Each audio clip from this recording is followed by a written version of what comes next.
आज से अरबों साल पहले, जब ये आसमान, जमीन और पूरा ब्रह्मांड भी मौजूद नहीं था, सिर्फ अल्लाह था, वो जो न शुरू रखता है न खत्म, हर चीज का खालिक, हर रूह का मालिक। उस वक्त मौजूद था सिर्फ आलमे अरवाह, यानी रूहों की दुनिया। वहीं अल्लाह ने सब रूहों को इकट्ठा किया और पूछा, अलस्तु बिरब्बिकुम, यानी क्या मैं तुम्हारा रब नहीं हूँ? सारी रूहों ने जवाब दिया, भला, बेशक तू ही हमारा रब है। उस दिन अल्लाह ने सब रूहों से वादा लिया कि जब उन्हें जमीन पर भेजा जाएगा वो उसी की इबादत करेंगे और उसके हुक्म पर चलेंगे। फिर अल्लाह ने फरमाया, कुन फयकुन, यानी हो जा, और उसी हुक्म से एक नई दुनिया बनी। वो लम्हा जिसे साइंस आज बिग बैंग कहती है। एक छोटे से नूर के झर्रे से पूरा यूनिवर्स फैल गया, सितारे, गैलेक्सियां और ग्रह बने।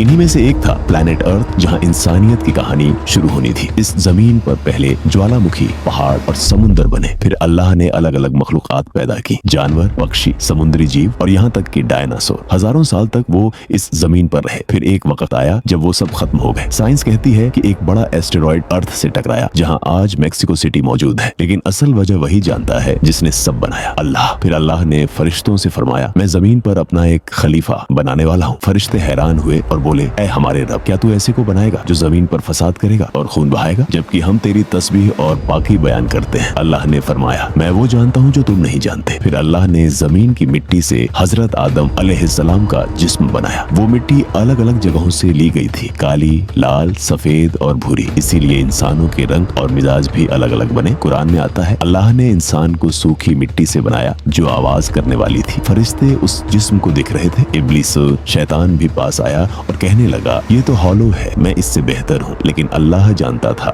असल ताकत उस मिट्टी में नहीं बल्कि उस रूह में है जो वो डालने वाला था।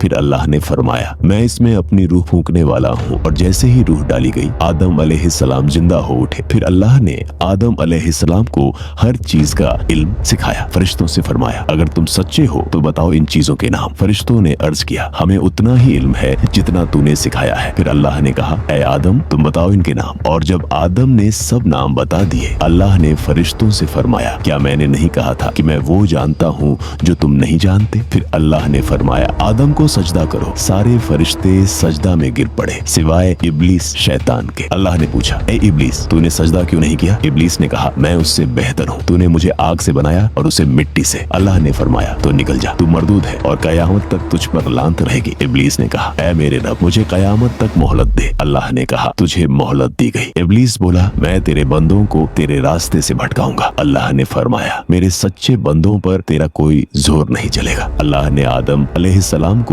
जन्नत में जगह दी। वहाँ हर नेमत थी लेकिन आदम अकेले थे। फिर हव्वा अलैहिस्सलाम को पैदा किया। दोनों जन्नत में खुशी से रहने लगे। अल्लाह ने फरमाया, जहाँ से चाहो खाओ लेकिन इस दरख्त के पास मत जाना। लेकिन शैतान ने धोखा दिया। उसने कहा, क्या तुम जानते हो यही वो दरख्त है जिसका फल खाने से तुम हमेशा जिंदा रहोगे। दोनों धोखे में आ गए और फल खा लिया। तुरंत उनके कपड़े उतर गए और वो पत्तों से अपने जिस्म को ढकने लगे। अल्लाह ने पूछा, क्या मैंने तुम्हें उस दरख्त से मना नहीं किया था? दोनों ने तौबा की। कहा, ऐ हमारे रब, हमने अपने ऊपर जुल्म किया, अगर तू माफ न करेगा तो हम नुकसान उठाने वालों में होंगे। अल्लाह ने उनकी तौबा कबूल की मगर उन्हें कहा, अब तुम नीचे उतर जाओ, जमीन तुम्हारी रहने की जगह होगी। जब शैतान ने गलती की उसने घमंड किया, लेकिन जब आदम से गलती हुई उन्होंने तौबा की। इसीलिए अल्लाह ने आदम को माफ कर दिया क्योंकि वो रहमान और रहीम है। और आज हम सब आदम अलैहिस्सलाम की औलाद हैं। हमें भी हर गलती के बाद तौबा करनी चाहिए, कभी घमंड नहीं। तो दोस्तों, ये थी हजरत आदम अलैहिस्सलाम की कहानी, पहले इंसान की, पहले पैगंबर की और इंसानियत की शुरुआत की कहानी।